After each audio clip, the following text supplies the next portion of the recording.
Loh, saya tuh hanya ingin tahu,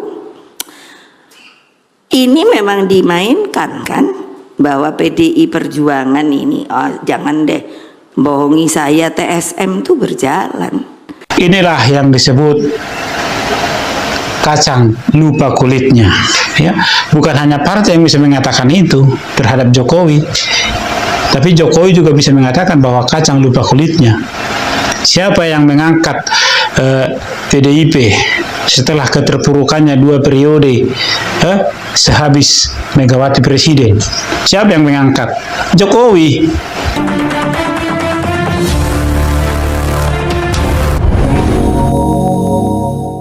Assalamualaikum warahmatullahi wabarakatuh. Jumpa kembali dengan Panjang Official. Selamat malam semuanya. Dan malam hari ini kita mau nonton video tentang PDIP, yang dimana masih tetap mencemooh tentang Pak Jokowi, teman-teman ya. Yang dimana ada statement kacang lupa kulitnya. Oke, bagaimana videonya? Mari kita siapkan dan kita tonton untuk malam hari ini. Inilah video tentang Pak Jokowi juga PDIP. Let's go. Inilah yang disebut kacang lupa kulitnya, ya. Bukan hanya partai yang bisa mengatakan itu terhadap Jokowi, tapi Jokowi juga bisa mengatakan bahwa kacang lupa kulitnya. Siapa yang mengangkat PDIP setelah keterpurukannya 2 periode sehabis Megawati presiden? Siapa yang mengangkat? Jokowi. 2 kali menang Jokowi 2 periode. Siapa yang mengangkat PDIP? Jokowi, ya kan? Jadi siapa yang kacang lupa kulitnya, ya? Jadi jika sekarang PDIP mengeluarkan Jokowi dari partainya, itu sudah sangat telat menurut saya juga, ya. Tindakan itu adalah tindakan pengecut, tindakan buah ketakutan. Kenapa tidak dari awal, ya? Kenapa tidak dari waktu Jokowi menyatakan bahwa pilihannya adalah Prabowo? Mereka takut, makanya sekarang mereka baru mengeluarkan Jokowi dari kepartaian. Pada saat menyatakan itu mungkin mereka merasa senang dan bahagia sekali bahwa bagi kami presiden 2 periode itu bukanlah siapa-siapa. Sekalipun dia seorang diri, banyak yang menginginkan dia punya pengaruh, ya. Buktinya apa? PAN membuka pintu lebar, membuka pintu lebar-lebar. Golkar sudah dari awal, Gerindra apalagi, ya. PDIP makin lebay. PDIP menyampaikan permintaan maafnya kepada publik karena telah melahirkan Joko Widodo di panggung perpolitikan Indonesia. Permintaan maaf itu disampaikan oleh Ketua DPP PDIP Deddy Sitorus pada Kamis 19 Desember. Meski begitu, Deddy tidak sepakat jika segala kesalahan yang dilakukan Jokowi termasuk mencoret. Ada orang menyesal telah melahirkan Joko Widodo jadi presiden melalui PDIP.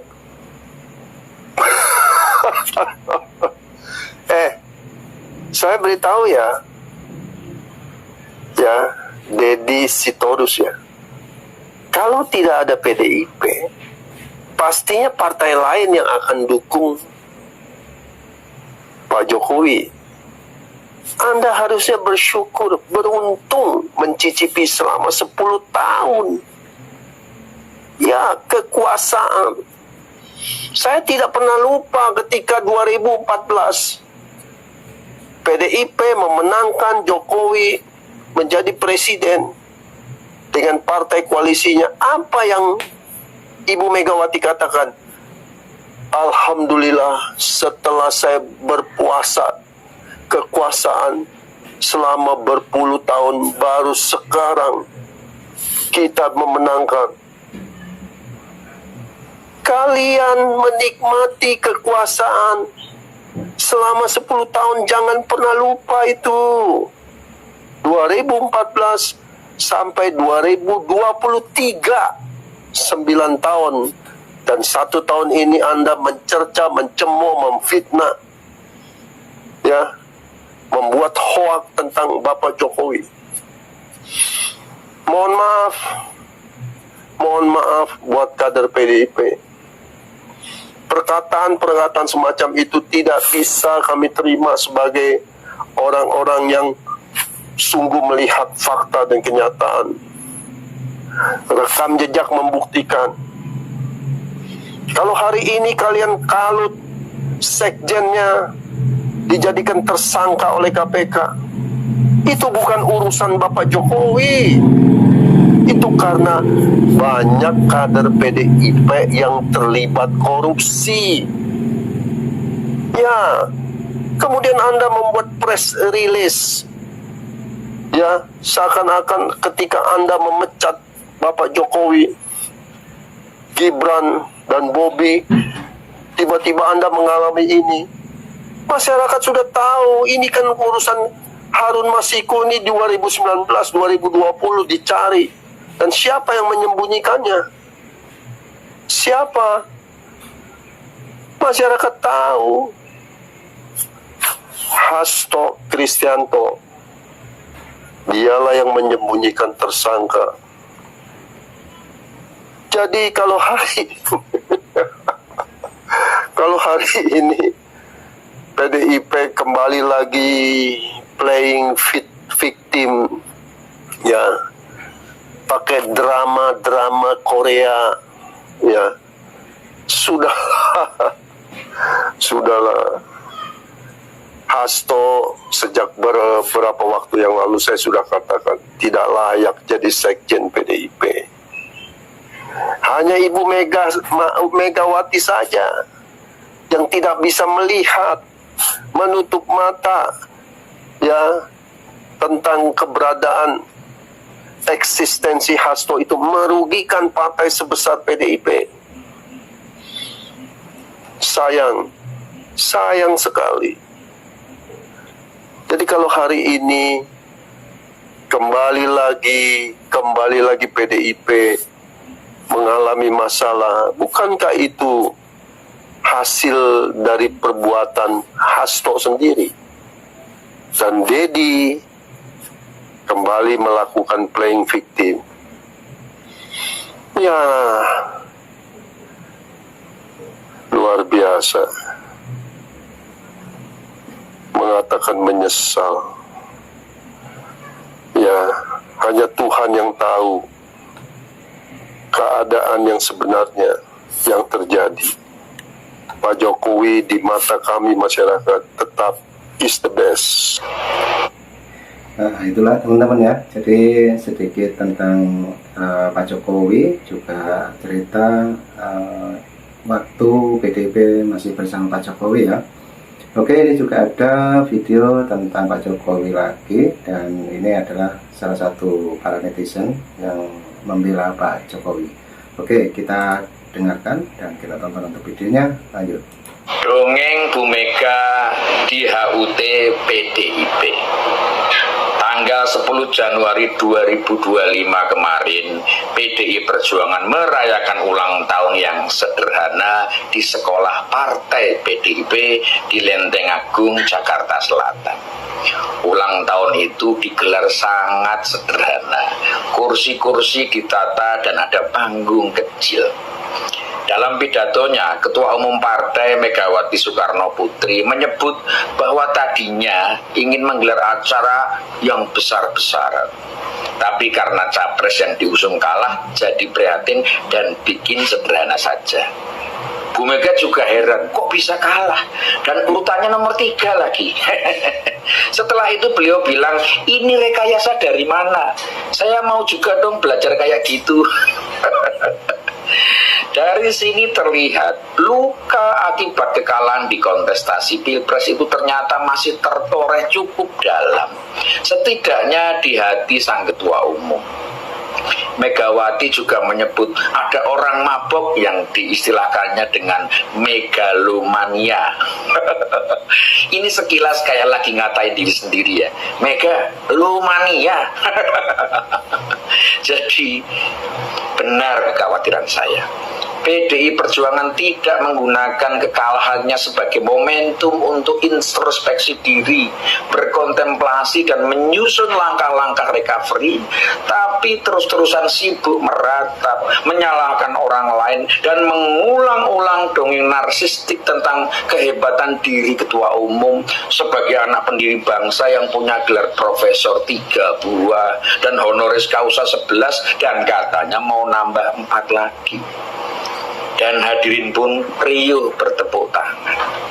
Ini sungguh menjadi sesuatu yang mengherankan sekaligus memprihatinkan melihat apa yang terjadi di acara ulang tahun partai dan khususnya mendengarkan pidato Bu Mega yang menggambarkan betapa PDI Perjuangan seperti kehilangan kekuatannya, kehilangan spiritnya, dan bahkan mungkin akan kehilangan masa depannya karena tidak adanya motor yang menggerakkan partai ini untuk maju, hanya berputar-putar menyumpahi kekalahannya.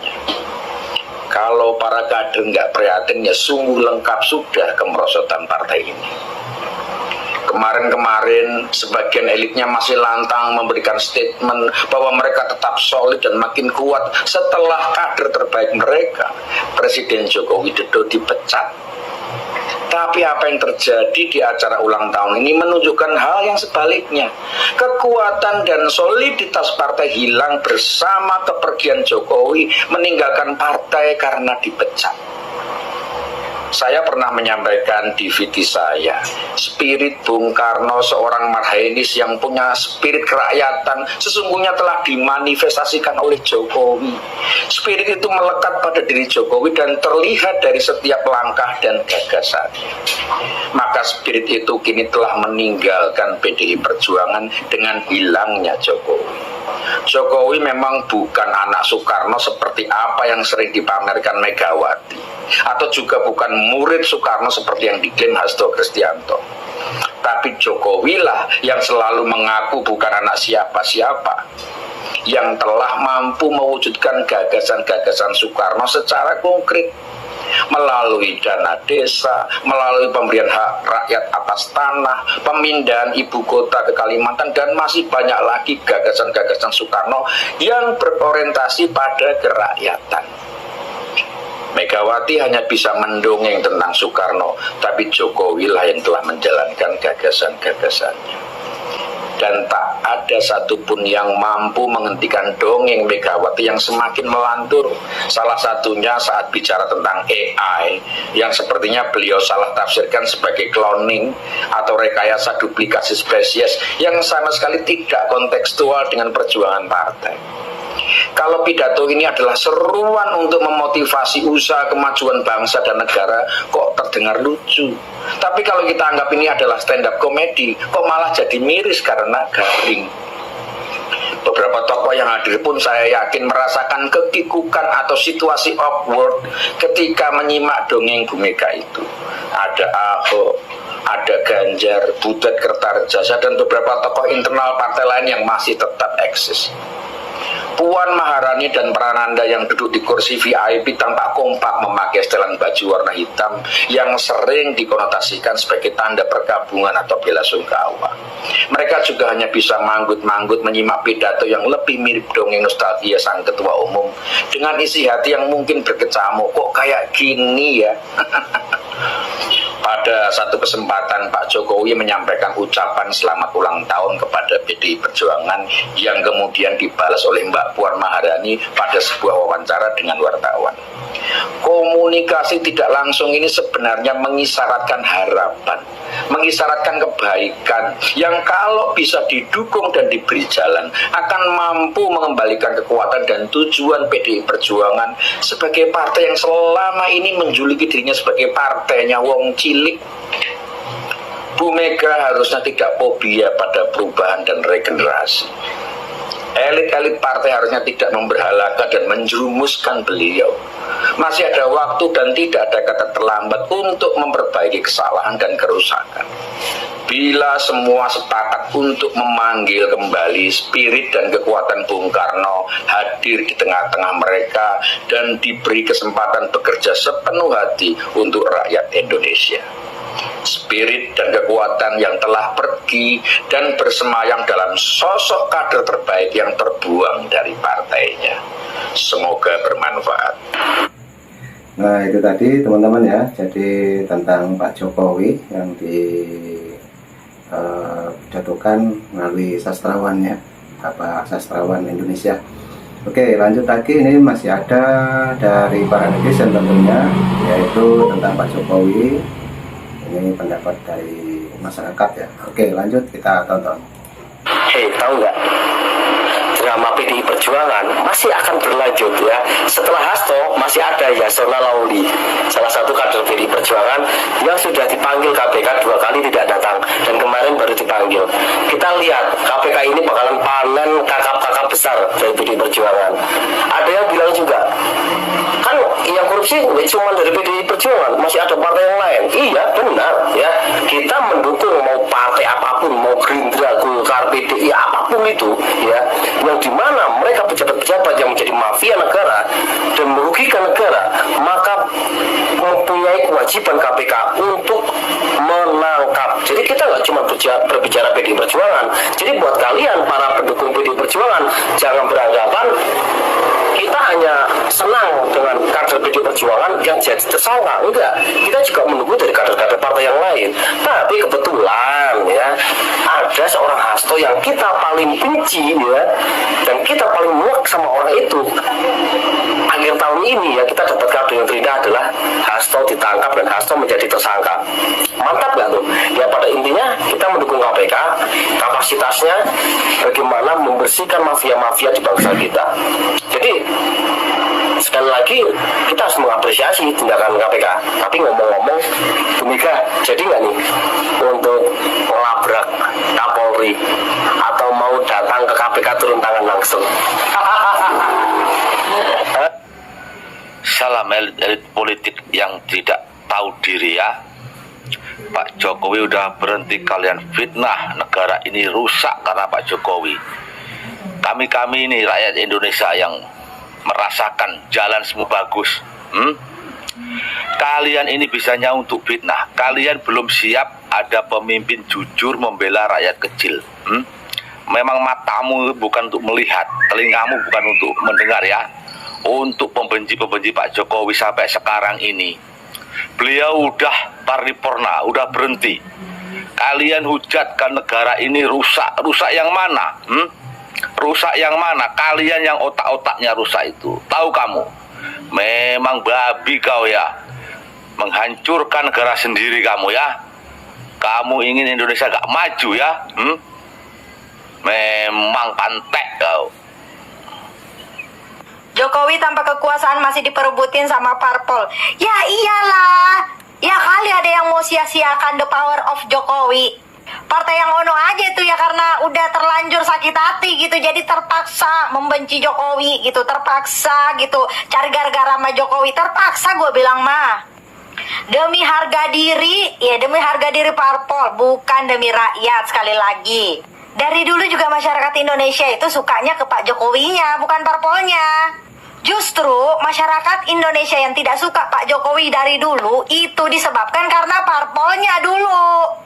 Pakai heboh segala lagi umumin kalau Pak Jokowi udah nggak di partai itu. Ya elah, masyarakat Indonesia juga udah pada tahu kali dari dulu, iya kan? Justru itu harapan masyarakat dari dulu sebenarnya. Dari sejak Pak Jokowi menjabat itu sebenarnya masyarakat itu pengennya, aduh keluar aja nggak sih Pak dari parpol itu, ya kan? Karena lu itu, ya tanpa parpol itu di atas, ya. Tapi parpol itu tanpa lu di bawah.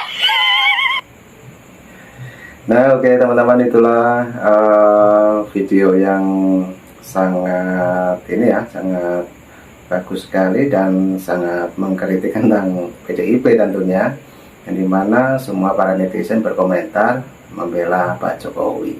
Oke, jadi cukup itu dulu yang kita tonton untuk malam hari ini, dan semua teman-teman ya ambil hikmahnya dari video yang baru saja kita tonton. Apabila punya saran dan kritik, silahkan tulis di kolom komentar saya. Oke, terima kasih semuanya. Sehat selalu, salam buat keluarga. Assalamualaikum warahmatullahi wabarakatuh. Sampai jumpa. Thank you.